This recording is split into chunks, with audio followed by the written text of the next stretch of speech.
Estos quizás 3 o 4 últimos años han sido años muy especiales, donde Dios me ha estado dando vuelta el coco. Me gusta mucho pensar, me gusta leer. Creo que la iglesia cristiana necesita pensadores y lectores. Me encanta cuando un muchacho me dice, recomendame un buen libro, qué libros puedo leer, porque creo que necesitamos dar una respuesta correcta a los cristianos a las situaciones que vive nuestro continente y que vive el mundo en general.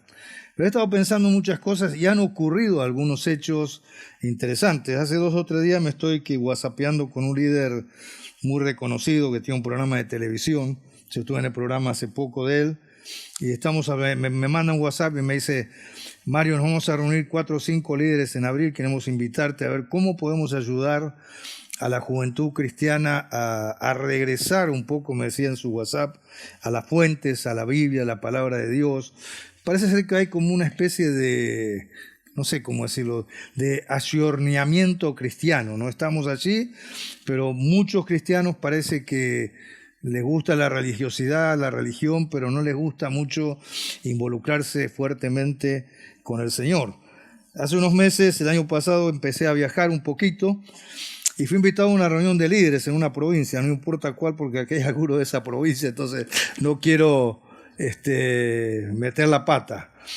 Pero fue interesante, pues yo tenía que hablar al final de la reunión. Las 2 horas primeras de la reunión estaban hablando de si se constituían en una asociación civil y todo lo demás, pero se habló mucho de cómo, según el nombre legal que te da la institución, era cómo podían obtener más recursos para las iglesias, es decir, bueno, si el gobierno va a dar para esto, el gobierno... Y fue una discusión muy fuerte, muy fuerte, entre líderes cristianos, y claro, y después de ese paquete me entregan a mí, es como ahora, ¿no? Que después de todo el campamento me entregan a mí, no sé si es un castigo o una bendición, pero de todas maneras, acá está bueno. Esa vez me tocó, después de una fuerte discusión, hablar, y yo dije, Señor, ¿qué es lo que voy a decir? Yo llevaba una palabra de ánimo, de ver cómo plantar iglesias en toda la provincia, etcétera, etcétera, y me puse a hablar y digo, bueno, ¿cómo le hago ahora? Entonces un pastor que estaba al lado, muy sencillo, me dice, hermano, dice, diga lo que tiene que decir. Y cuando te dicen así es como que te dan piedra libre, ¿no? Para darle y darle. Entonces yo dije, no, yo no soy quien para darle, Señor, pero me paré y dije, quizás una de las cosas que más me sorprenden al estar esta mañana es ver a aquellos que tenemos que liderar al pueblo de Dios, pensando cómo podemos manejar, dirigir, llevar a nuestras iglesias hacia lo que Dios quiere, pensando en cómo podemos obtener del gobierno recursos para manejar nuestras iglesias. Y comencé a tomar de la palabra de Dios muchos versículos que hablan de la fe y de que nuestro descanso está en el Señor y que lo que hacemos está en el Señor y que todos los recursos vienen de parte de Dios, no vienen de parte de otros. Y me hizo bien estudiar en los meses siguientes, después de tener esta charla con estas personas, acerca de esto, de que realmente nuestra vida es una vida de fe. Ahora, es casi imposible tener una vida de fe diciendo que quiero tener una vida de fe. Ustedes me entienden, la fe viene ¿por qué? Por el oír, y el oír por la palabra de Dios. Se me puse a pensar cómo podemos ayudar a nuestro movimiento a ser mucho más perceptivo al Señor, escuchar más al Señor, y cómo podemos ayudar a nuestros estudiantes a que sean más estudiosos de la palabra de Dios. No digo menos de los estudiosos de los manuales, nuestros manuales son buenos. Tenemos muchos manuales, MS2, MS4, MS5, MS3, -4, -5, tenemos muchas cosas que también tienen mucho de la palabra de Dios. Pero ¿cómo podemos ayudar a nuestra gente a escuchar y a buscar con mucha seriedad al Señor? Porque nuestras vidas son transformadas realmente cuando escuchamos la voz de Dios. Y creo que una de las razones por las cuales nos cuesta escuchar la voz de Dios, ir a Dios, es que no hemos aprendido el valor que tiene Dios para nuestra vida. Yo estoy seguro de si les pregunto a ustedes, levanten la mano, ¿cuántos de ustedes aman a Dios? Yo creo que el 99% va a levantar la mano y decir, Te amo, Señor, como lo hacen cuando cantan. Me encanta escucharlos cantar. Cuando uno canta, da la vida por el Señor, da todo, cuánto te amo, Señor, tú eres todo para mí, etcétera, etcétera. Y estoy seguro que ustedes levantarían la mano y dirían, yo amo al Señor. Pero yo he notado que es muy difícil para mí amar al Señor. No puedo amar aquello que no valoro. Y no puedo valorar aquello que no conozco. ¿Sí me entienden? Entonces, si no conozco a Dios, no valoro a Dios. Y si no valoro a Dios, no puedo amar a Dios. ¿Cómo puedo amar algo que no conozco? Los que somos casados y tenemos muchos años de matrimonio sabemos que un día nos casábamos porque entendíamos que amamos a la persona con la que unimos nuestras vidas. Todo era lindo, la emoción, uno es joven, pintón o no pintón, ella es linda y todo lo demás. Pero cuando pasa el tiempo te das cuenta que al conocer a la persona la valorás. Y cuando valorás a la persona, realmente tu relación con esa persona empieza a tener un cambio, una transformación que no es de una vez y para siempre. No es que yo paso al frente y digo, Señor, hoy me entrego a ti, hago todo para ti. Quizás es el principio, es el disparador para algo grande. Es una relación que comienza a ser cada vez más consistente. Y Dios empieza a hacer cambios profundos en tu vida. Y cosas que antes eran normales empiezan a cambiar, y pensamientos que antes eran normales empiezas a tener pensamientos locos en tu vida y empezás a pensar de una manera totalmente diferente como cristiano, y te das cuenta que la vida cristiana es una transformación diaria de tu corazón. Dios te va cambiando, Dios te va haciendo una persona diferente. Lo que antes no tenía sentido, ahora tiene sentido. Por ejemplo, si antes compartías de Cristo a través de un material o lo que sea, ahora cuando una persona viene a Cristo a través de tu testimonio, tu corazón se conmueve y a veces hay lágrimas porque esta persona viene a los pies de Cristo. Y pasajes de la Biblia, como ese pasaje que dice, y al ver las multitudes tuvo ¿qué? Compasión de ellas. Te empezás a preguntar, ¿y qué es lo que vio Jesús para tener compasión de las multitudes? Por ejemplo, ¿qué cosas vio? Bueno, esta mañana quiero, porque se nos va el tiempo, hablar un poquitito sobre la madurez cristiana, sobre todo porque no es esto algo personal, es algo que he hablado con muchos líderes. Ahora está viniendo John McDowell a la Argentina en unos meses, y esto lo he compartido con él, con otros líderes a nivel mundial. Algunos dicen que estamos en un tiempo en que hay que reevangelizar a los evangelizados. ¡Wow! Me lo dio.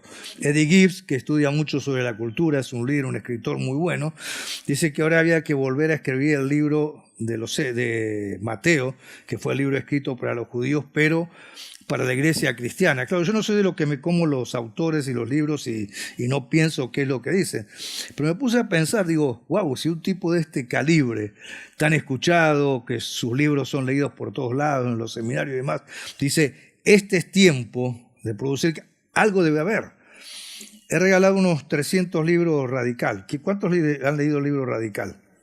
Bueno, aproximadamente unos 300. No tengo más para regalar ahora, pero si no le regalaría. Pero ese libro le ha revolucionado la vida mucho. Y lo que habla ese libro, ¿de qué habla? ¿De qué habla? A ver, ¿quién se acuerda? De volver a las raíces de la fe. De volver a las raíces de la fe. Y en otro libro él cuenta cómo en su iglesia él llamó a los hermanos de la iglesia y decirles, vamos a vivir de una manera diferente. Entonces, entre otras cosas que yo recuerdo del libro, dice que les dijo a algunos de los platudos o de la gente que está bien en su iglesia, ¿para qué necesitas cambiar el coche todos los años? ¿Por qué no lo cambias cada 2 años y el dinero del coche lo pones en algún comedor, en la ciudad o en la necesidad de la gente? A otro le dijo, ¿por qué no, en lugar de irte de vacaciones, por qué no dedicas unas vacaciones cada 2 o 3 años para ir a compartir el mensaje de Cristo a algún lugar? Y empezaron a hacerlo. Y dice que su iglesia tuvo una transformación total. ¿Qué le pido? ¿Alguna cosa rara? Yo escucho muchos cristianos que dicen, no, a mí las vacaciones no me la toquen, son sagradas. Y digo, y si el Señor te pide las vacaciones, ¿qué tal? ¿Qué harías? ¿Son sagradas? ¿Cuál es tu vaca sagrada? Entonces, bueno, esto me ha estado llamando mucho la atención. Yo digo, ¿a dónde queremos llevar a nuestro movimiento?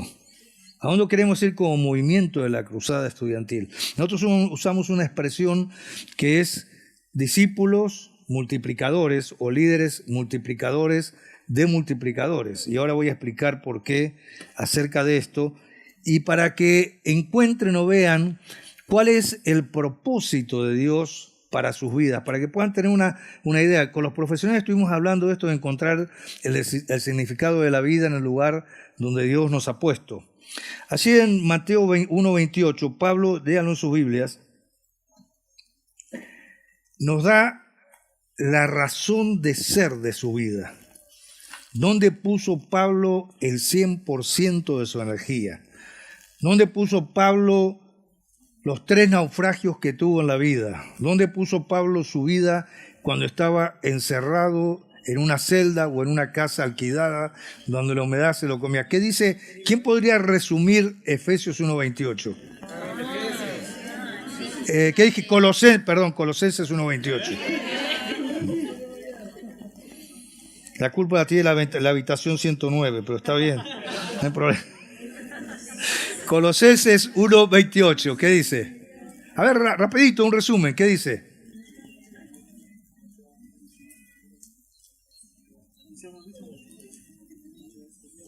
A ver, uno que sepa leer, léelo en voz bien alta. Nosotros anunciamos a Cristo y amonestamos y enseñamos a todo el mundo en toda sabiduría, a fin de presentar perfecta en Cristo Jesús a toda la humanidad.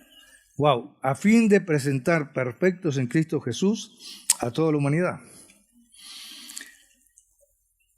Hay una gran diferencia entre presentar perfecto en Cristo Jesús a toda la humanidad a predicar el Evangelio a toda la humanidad. ¿Encuentran una diferencia o no? La Biblia y Mateo 28 no dice que tenemos que presentar a Cristo a toda persona. Se nos ha enseñado a hacerlo. Y a veces nos dice, si puede usted reparta un folleto, haga algo para evangelizar y punto. Es mucho más profundo. Y ahí le metió Pablo todas las pilas. Dice, presentar perfectos en Cristo Jesús a toda la humanidad. ¿Qué te dice, aparte de presentar el Evangelio, esto? Mateo 28 lo dice. De acompañar a la persona, de corregirlo, de enseñarle, de desarrollarlo. ¿De qué más? De enseñarle a vivir una relación personal con Cristo. Lo resume de esa manera. Se lo dice luego en Timoteo 2:2, a Timoteo le enseña exactamente lo mismo. ¿Cuál es tu pasión en la vida? ¿Cuál es tu propósito en la vida? ¿Cuál es tu propósito en este movimiento? Nosotros anhelamos, los líderes de este movimiento a nivel mundial, de que este sea un movimiento donde lo que Pablo vivió, lo que Jesucristo vivió, sea una realidad en nuestras vidas. No queremos sencillamente ir y pasar la película a Jesús, usar todas las aplicaciones, lo cual es fabuloso, es buenísimo, pero queremos ver un poco más allá. El mundo va a ser cambiado cuando más cristianos comiencen a multiplicarse y a hacer la tarea que Dios les ha llamado a hacer. Esto significa una preocupación o una ocupación en desarrollar personas que a su vez desarrollen a otros y estén de esta manera alcanzando a todo el mundo para presentar perfectos en Cristo Jesús. ¿A qué dice Pablo? Esa versión, la Reina Valera lo dice de otra manera, a toda la humanidad, a todas las naciones, a todos lados. Esta es la tarea misionera. Entonces, cuando alguien te dice, por ejemplo, bueno, usted por lo menos, si puede en el colectivo, dé un folletito, haga algo, está bien, te están diciendo una verdad, pero es incompleta. Y a veces la verdad incompleta que te dicen no te ayuda a crecer correctamente en tu relación con Dios. Es como alguien por ahí a la mañana te dice, o en algún lugar te dice, bueno, usted como cristiano, por lo menos a la mañana cuando se levante, haga una oracioncita y dígale, Señor, acompáñeme durante este día. Yo cuando predican así digo, ay, Señor, bájalo al tipo este de ahí arriba porque están haciendo cualquier... No es eso. La única manera que podemos crecer perfectos en Cristo Jesús es a través de una relación profunda y estrecha con el Señor. Cuando nosotros empezamos a verlo a Dios de una manera distinta, empezamos a relacionarnos de una manera muy cariñosa, muy amorosa, muy cercana a Él. Y Él empieza a tocar nuestros corazones y empezamos a hacerle preguntas profundas. Y empezamos a charlar con Dios de una manera... Nunca han charlado con Dios así, pero no la oración que dice, nos acercamos al trono de tu gracia y le haces una poesía de esa fabulosa. No estoy hablando de esa oración. Estoy hablando de esa oración que hacer con honestidad y decir, Señor, mira, estoy podrido de esto, ya. A ver cómo lo vas a cambiar. No, yo no sé cómo vas a hacer, pero hacelo. O decir, mira, ya estoy harto de que mi vida no tenga fruto, no tenga resultado. Voy a la iglesia, escucho, voy a la cruzada y escucho, voy acá y escucho, y voy al frente y me presento y lloro y levanto las manos y bajo los pies y me siento en el suelo y David Hall se pone contento. Debe haber algo más. Entonces hablaba al Señor de esa manera, ¿cómo me sacás de esto? De eso estoy hablando. De una relación con Dios como con un padre muy especial, como un amigo muy especial, a quien le puedo contar absolutamente todo lo que pasa en mi vida. Y yo sé que me escucha y porque me ama me va a ayudar a salir de lo que estoy. Bien, decía de Pablo que él entendió la profundidad del llamado de Dios de ser un discípulo multiplicador e ir a todas las naciones para ser discípulos, multiplicadores. Él anunció la meta de su ministerio en 9 palabras. ¿Cuáles son las 9 palabras? En Colosenses 1:28 está: presentar perfecto en Cristo Jesús a todo hombre. Ese es el propósito de Dios.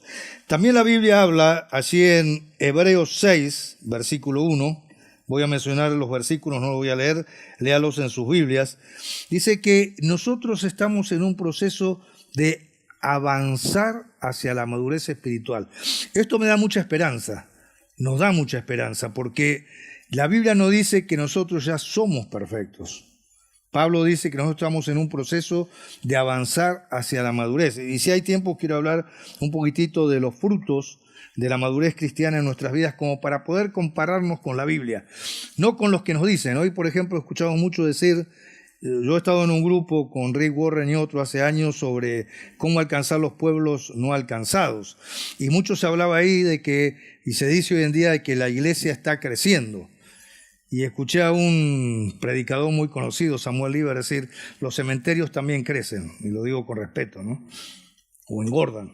Entonces, la madurez no tiene que ver con el engorde, el crecimiento no tiene que ver con el engorde, con el número de personas, tiene que ver con que sean visibles los frutos del Espíritu Santo en nuestras vidas y de esa manera afectar nuestro entorno. ¿Sí me entiende?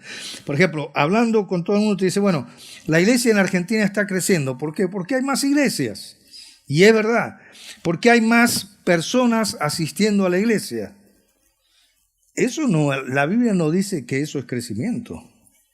La Biblia habla de que la madurez produce un fruto espontáneo que es visible. En Gálatas 5, 22 y 23 dice que el fruto del Espíritu Santo es ¿qué? Amor, gozo, paz, paciencia, benignidad, y no sigo porque me da vergüenza. Entonces, cuando estoy hablando de cristianos maduros, estoy hablando de cristianos que manifiestan en sus vidas esta característica de la llenura del Espíritu Santo. No estoy hablando de cristianos que asisten a todas las reuniones, no estoy hablando de cristianos que son fieles en dar su dinero, estoy hablando de cristianos que manifiestan en sus vidas los frutos del Espíritu Santo. Por ejemplo, amor, paciencia, benignidad, bondad, fe. Ayer escucharon acerca de las relaciones. ¿Cómo se relacionan estos frutos del Espíritu Santo con las relaciones? Por ejemplo, ¿es posible relacionarte con otra persona si no hay amor hacia otras personas? ¿Es posible relacionarte si no hay paciencia? ¿Es posible relacionarte si no hay bondad? Por eso la Biblia insiste, y Pablo insiste, de que los cristianos realmente para ser maduros tenemos que medirnos con la palabra de Dios. Y la palabra de Dios dice esto. Y también en San Juan capítulo 15 la palabra de Dios dice que parte de este fruto tiene que ver con personas que son alcanzadas por nuestro testimonio.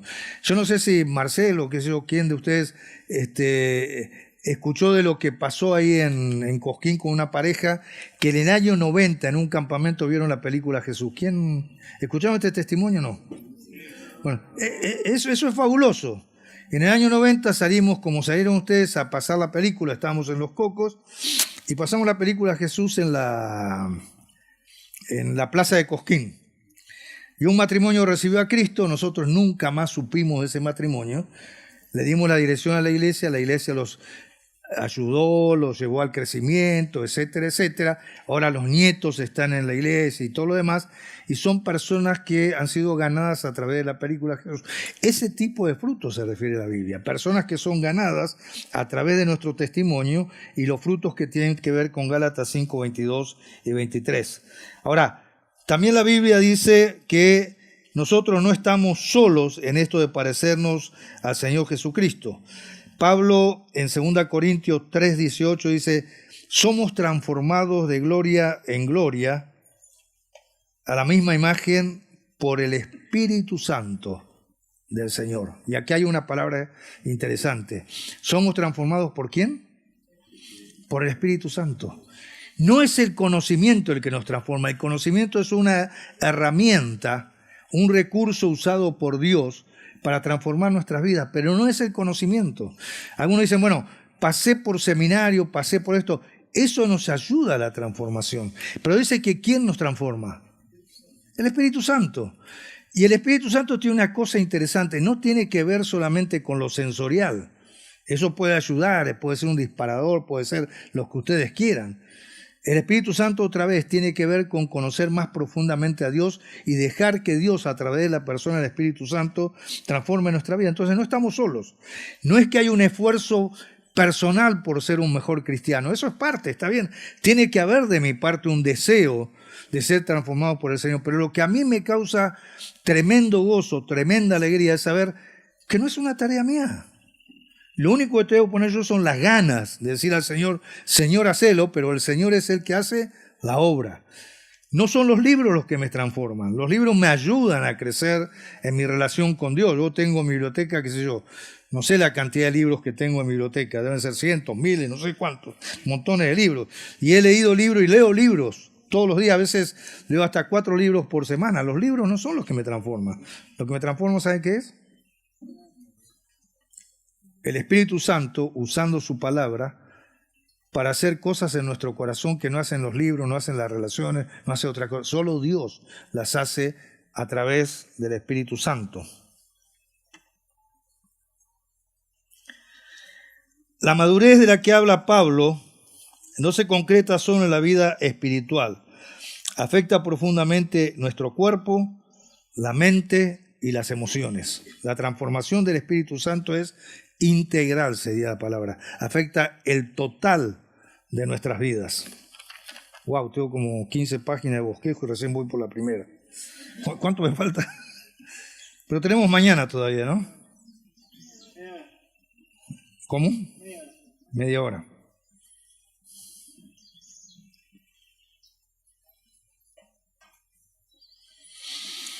A ver, trabajen un poquito ustedes. ¿Qué serían algunas cosas que produce el Espíritu Santo en nuestras vidas cuando empezamos a madurar en Jesucristo? A ver si podemos sacar un resumen de 5 o 6 cosas que son bien visibles en nuestras vidas cuando el Espíritu Santo nos está, no cuando estamos engordando, cuando estamos creciendo, cuando estamos madurando. ¿Qué son algunas de las cosas que pasan en nuestras vidas? Por ejemplo, ¿qué te gusta hacer cuando estás madurando?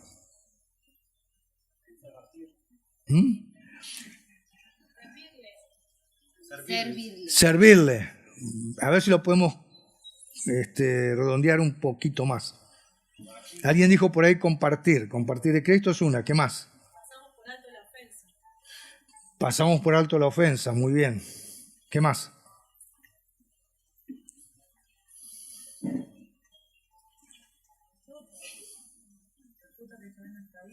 El fruto que se ve en nuestras vidas. Ahora, ¿qué cosas concretamente me muestran que estoy madurando? Una de ellas se la voy a dar cuando aprendemos a amar. Gozo, está bien. Todas están buenas. Le voy a dar algunas que son bien prácticas. Buscamos más de Dios. Una de las cosas que hacemos cuando estamos madurando es que tenemos un deseo interior muy fuerte de estudiar este libro. Dios nos habla a través de la Biblia. ¿Me escucharon? Dios nos habla a través de la Biblia. Esto es su palabra. Y como es su palabra, hay un deseo profundo cuando maduramos de escuchar a Dios. Creo que muchos de ustedes tienen un grupo de discipulado y a veces decimos, bueno, voy al grupo de discipulado porque aprendo de mi líder. Eso está bueno. Le digo a mi grupo de discipulado, que la mayoría son personas un poquito más grandes, le digo, miren, aquí venimos juntos a escuchar y aprender de Dios. Hay un deseo profundo de escuchar a Dios. ¿Qué otra cosa hay en nuestras vidas cuando estamos madurando? Él nos quebranta, bien, muy bien. Transformación, bien. Otra bien práctica. Vida activa de oración. Ahí está, eso es una cosa importante. Vida activa de oración. ¿A cuántos nos gusta orar? A mí no me gusta orar. ¿Saben qué pasa? Cuando yo empiezo a orar me viene a la mente un montón de cosas. Pareciera que el diablo lo hace a propósito, ¿no? Me pongo a orar y me acuerdo, qué sé yo, tenía esta cita, tenía esto, tenía lo otro, tenía 20.000. Es difícil orar. Pero cuando el Espíritu Santo está transformando nuestros corazones y estamos madurando en la vida cristiana, la oración empieza a ser parte de nuestra vida. Buscamos la manera de aislarnos del mundo que nos rodea para tener un tiempo de comunicación especial con nuestro Padre. Esta es otra evidencia de que realmente estamos creciendo. Una relación viva con Dios tiene que ver también con el deseo profundo de servir a la humanidad compartiendo el mensaje de Cristo. Les voy a dar alguna sencilla estadística. Hoy en día, en los países occidentales, entre paréntesis, Estados Unidos y otros, están perdiendo, las misiones que salen de Occidente pierden 1.500 misioneros al año, no porque están mal en el campo misionero, sino por otras razones, 1.500 de promedio. Se levanta hoy, en el año 2018, menos dinero de lo que se recaudaba en 1950 para las misiones mundiales. ¿Me están escuchando? Hoy se recauda menos dinero para las misiones mundiales que en el año 1950. ¿Estará pasando algo con la iglesia?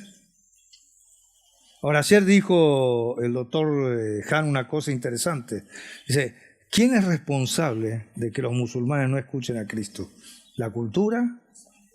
¿La distancia? ¿Los problemas económicos? ¿Quién es responsable? Nosotros, porque la iglesia somos nosotros. Nosotros somos responsables. Quizás un tiempo que Dios empiece a cambiar tu visión de la vida cristiana, diga, wow, si hay tanta gente que aún no ha escuchado el mensaje de Jesucristo, ¿no será tiempo que empiece a ver la vida de otra manera? A todos nos pasa en algún momento.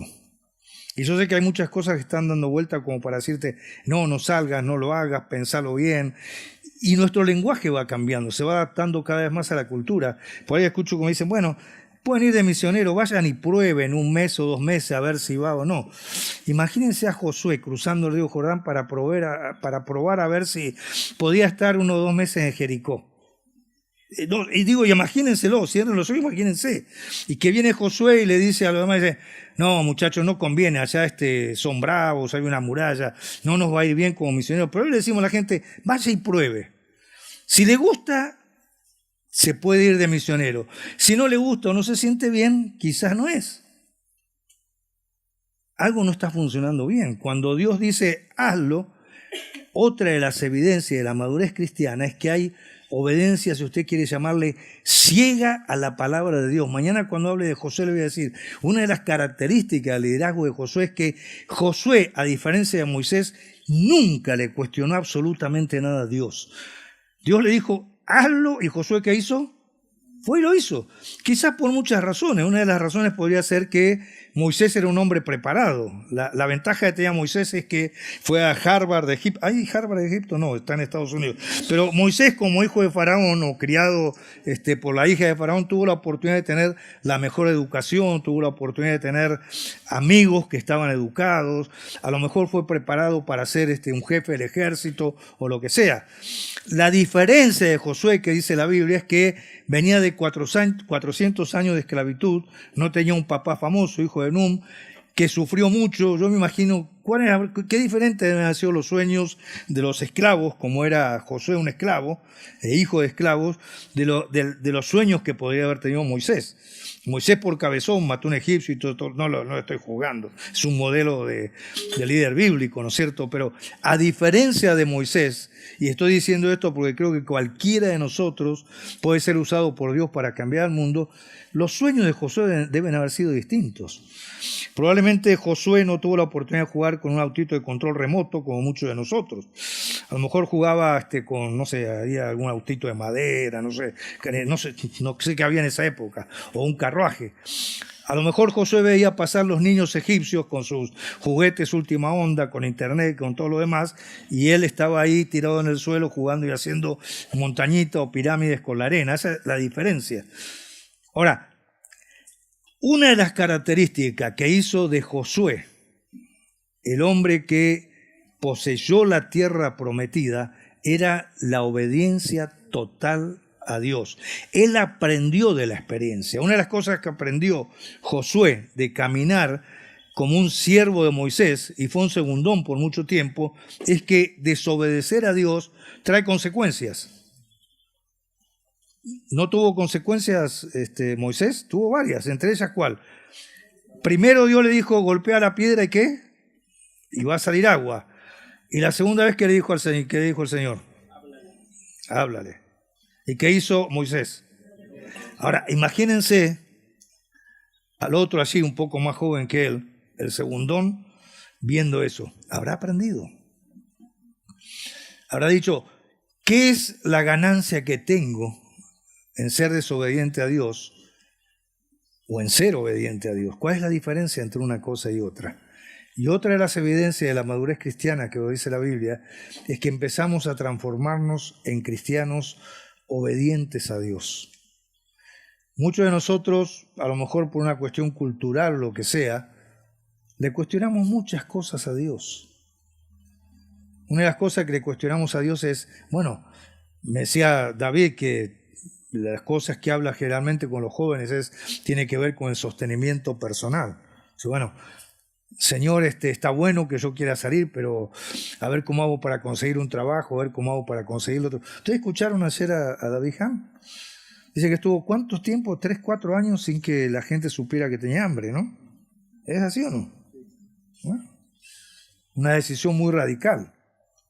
Pero él es un hombre que le creyó a Dios. Yo le digo, ¿es cierto lo que estás diciendo, David? Le pregunté, ¿es verdad que fue así? Que no sabe. Dice, no, decidimos con mi esposa no hacerlo. Y cuando vos empezás a tomar decisiones que tienen que ver con la obediencia, yo lo podría dar por testimonio personal. Si alguno recibió alguna carta mía diciéndole, oren por las prótesis para la pierna, oren por la internación, oren por otro, levante la mano y muéstremela. Nosotros hemos decidido que no vamos a compartir de esa manera, que vamos a confiar plenamente en el Señor. Y vemos cómo Dios es fiel. Dios está allí constantemente. Cuando yo me tuve que operar las piernas necesitaba unas prótesis. Ahora juego al fútbol como Platini, porque son francesas. Como Zidane, bueno, mejor todavía. Pero Dios es fiel, Dios te provee. Nosotros no mandamos ninguna carta diciendo, uy, amigos, queridos, oren por las prótesis francesas, por las rodillas de Zidane o de Platini o de algún otro jugador famoso. Lo único que hicimos fue ponernos a orar. ¿Y saben qué hizo el Señor? Nos dio las prótesis. Él lo dio. Él lo dio. ¿Usó personas? Sí, usó personas. Pero el Señor lo da. ¿Entienden? Entonces la obediencia es otra de las evidencias. Tenemos que entender también que alcanzar la madurez es un proceso dinámico que dura toda la vida cristiana. La vida cristiana no es una carrera de 100 metros, no hay tal cosa como madurez inmediata o santidad inmediata. No hay tal cosa como paso al frente y me transformo inmediatamente en una persona madura. Es un proceso que dura toda la vida y eso debe traernos esperanza a nosotros. Cuando yo empiezo a medir mi vida y digo, qué poco que oro para el Señor, me da esperanza, porque digo, bueno, estoy en un proceso donde Dios va a actuar. Y esto es lo que quiero animarlos, que entiendan que ustedes y yo estamos en un proceso que va a durar toda la vida. ¿Saben cuándo se termina este proceso? Cuando estemos en la presencia de Dios y en la presencia del Señor. Pero hasta el día que nosotros vayamos a la presencia de Dios, estamos en este proceso de aprendizaje. Así que no estén siendo tocados porque quiero ya. Permitan que el Espíritu Santo vaya trabajando en sus vidas. Él va a traer transformación en sus vidas. Lo que Él necesita es deseo de ser transformado y deseo de parte de ustedes de cambiar su vida. Ahora, solamente puede ser acelerado este proceso por la obediencia a las leyes espirituales establecidas en la Biblia.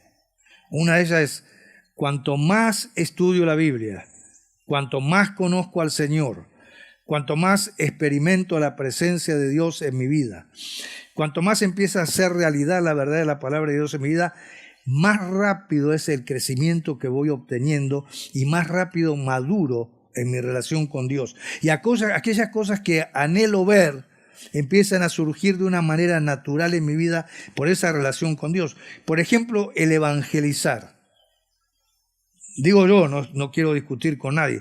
No debería ser fruto el evangelizar porque me joroban todos los campamentos, todos los domingos con Mateo 28 me dice, hay que compartir de Cristo, hay que compartir de Cristo. Si llegamos a tiempo, aquí tengo un montón de versículos que dicen que el compartir de Cristo surge ¿de qué? Surge de una manera espontánea porque estoy madurando en el Señor. No porque me dicen que tengo que compartir del Señor, sino porque estoy creciendo y entiendo que el compartir de Cristo es parte de mi crecimiento. Entonces, una de las cosas que yo he aprendido no es decirle tanto a los muchachos, compartan de Cristo, el Señor los va a castigar, se van a morir mañana o lo que sea. Mejor les digo, maduren en Cristo. En la medida que ustedes maduren en Cristo, vayan creciendo y vayan midiendo su madurez con el ser perfecto que es Jesucristo, van a empezar a ver cosas muy naturales en sus vidas. Le va a salir casi como del corazón ver a un tipo tirado en la calle y en vez de decir, mira, este está, como es que dicen ahora, el que está pasado con las drogas, está, ¿cómo le dicen? Está falopeado. Van a decir, me voy a acercar al falopeado y voy a compartirle de Jesucristo. O van a encontrar gente en cualquier lugar y van a verlo como citas divinas que el Señor pone y van a compartir con las personas de una manera muy especial. Hasta no van a necesitar orar 100 veces por la persona. Está bien si ora 100, 200, 300, pero de una manera muy natural les va a salir el compartir de Cristo con ellos. Natural, les va a salir solo. Van a ver una persona y van a decir, me lo ha puesto Dios adelante. ¿Cómo vio Dios a las multitudes? ¿Cómo lo vio el Señor? Y solo nos va a decir, no van a tener que estar insistiéndonos acerca de eso. Tenía que una frase que no la voy a decir porque... Página 2. Vamos todavía. ¿Cuánto tiempo queda? ¿Hoy no ponen cartelito? 40. Bueno. Perdón, 20. Ya dijiste 40, cumplí con tu palabra. Son y 40. Bueno. Hay un proverbio chino que dice, si trabajas para un año, siembra arroz. Si trabajas por un siglo, siembra un árbol. Si trabajas por la eternidad, siembra un hombre. Wow, muy profundo. Si trabajas por un año, siembra arroz. Si trabajas por un siglo, siembra un roble. Si trabajas para la eternidad, es que no alcanzo a leer. Creo que dice como 19:41, pero eso es de la tarde, no es ahora. Dice 7:44.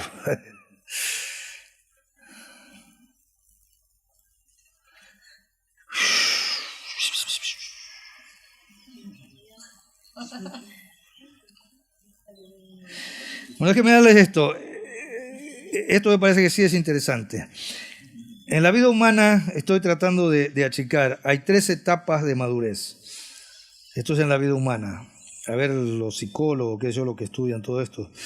La niñez dependiente, la adolescencia independiente y la madurez intelectual. ¿Está así? ¿Está bien así? Cuando uno alcanza la madurez intelectual, es una persona que se hace responsable de su crecimiento y su desarrollo como persona.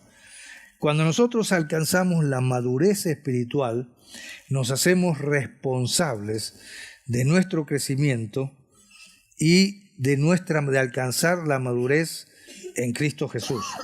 ¿Qué quiero decir esto? Que normalmente Ron Jenson, que ha escrito el libro Cómo alcanzar el éxito auténtico, dice que nosotros somos una generación de víctimas. Siempre hay alguien que tiene la culpa de todo. En la iglesia es el pastor, es que no nos enseñó a evangelizar. En la iglesia no nos hablan de la oración. ¿Cuántos de ustedes manejan? ¿Alguna vez cruzaron un semáforo en rojo o el semáforo se puso en rojo justo que ustedes pasaban? Claro, eso. Nunca lo agarró un cana y ustedes le dijeron, es que señor policía, mire, justo se puso en rojo. Justo. ¿Cuántos de ustedes chocaron a otra persona alguna vez? Nunca, siempre nos chocan. Venimos a 500 por hora en contramano en medio de una avenida. No, me chocó. Yo he escuchado gente que dice, orá para que yo me voy a probar para arreglar el coche porque me chocaron. Ahora, dice la Biblia que otra señal de madurez en Cristo Jesús es que nos vamos haciendo responsables de nuestra vida, que no entramos a echar culpas a otros. Bueno, y a veces los líderes decimos, quizás el Señor no te habló acerca de esto. Bueno, déjenme decirles, ya el Señor nos habló todo lo que necesitaba hablarnos y acá está. Lo que yo necesito es ir madurando para ir entendiendo poco a poco este libro, conocer la voz de Dios y hacerme obediente al Señor. Esa es la diferencia. Pero decir, cuando ya tengo muchos años de crecer y demás, decir, no, yo no soy responsable, la Biblia no me dijo, o el Espíritu Santo todavía no me habló, es casi una cosa de niño. ¿Qué dice 2 Pedro 2.2? A ver, ayúdenme leyendo.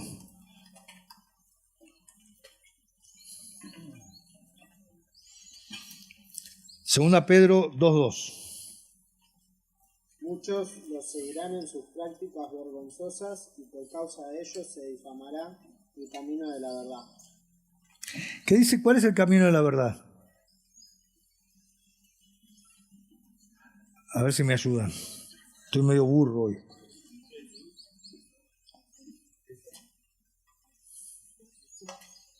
¿Cuál es la verdad? Piensen un poquito, ¿cuál es la verdad? Otra vez. Esto es la verdad. Esto es la verdad. Conocerán mi verdad y qué, y mi verdad los hará libre. Uno llega a ser una persona madura cuando está obedeciendo las leyes esenciales del crecimiento espiritual. 3. ¿Qué es la madurez espiritual? Es una actitud en la vida. La madurez espiritual no es simplemente acumulación de información o conocimientos bíblicos. La madurez cristiana no es la mera posesión de dones espirituales. 1 Corintios 12:11, 1 Corintios 3:13. Los dones espirituales nos han sido dados como un recurso o una herramienta para crecer, para madurar en Cristo Jesús. Pero madurez espiritual no es poseer estos dones. Por eso la Biblia alerta muy fuertemente en cuanto a la manera en que usamos los dones dados por Dios. Por ejemplo, uno de los alertas que tenemos que tener en cuenta, hay personas que pueden hablar muy bien. Yo, por ejemplo, siempre digo, bueno, ustedes no sé si sabían quién era Alfonsín. Una vez decía, si Alfonsín fuera un predicador, qué tremendo, el que fue presidente de la nación. Porque el tipo cuando hablaba conmovía a las masas, hablaba de una forma tremenda. Entonces, la Biblia no dice que los dones son dados para eso, para exponer nuestra capacidad y todo lo demás, sino que dice que son dados ¿para qué? Para bendecir y desarrollar a otros. Y cuando nosotros estamos madurando, estos dones se manifiestan, pero la posesión de los dones no significa que realmente somos maduros.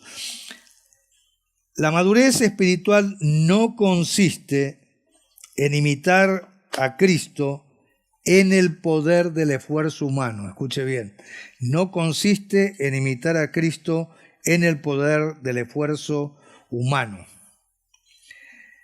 ¿Qué es en sí la madurez cristiana? Ahí va la definición y con esto voy a estar terminando.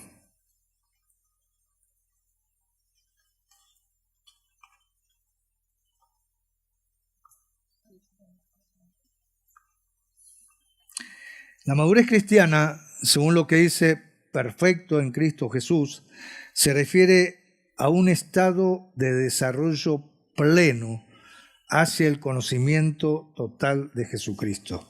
Un estado de desarrollo pleno hacia el conocimiento total de Jesucristo, lo cual nos permite, mediante el ministerio del Espíritu Santo en nuestra vida, imitar, como dice a Pablo, imíteme a mí como yo imito ¿a quién? Al Señor Jesucristo.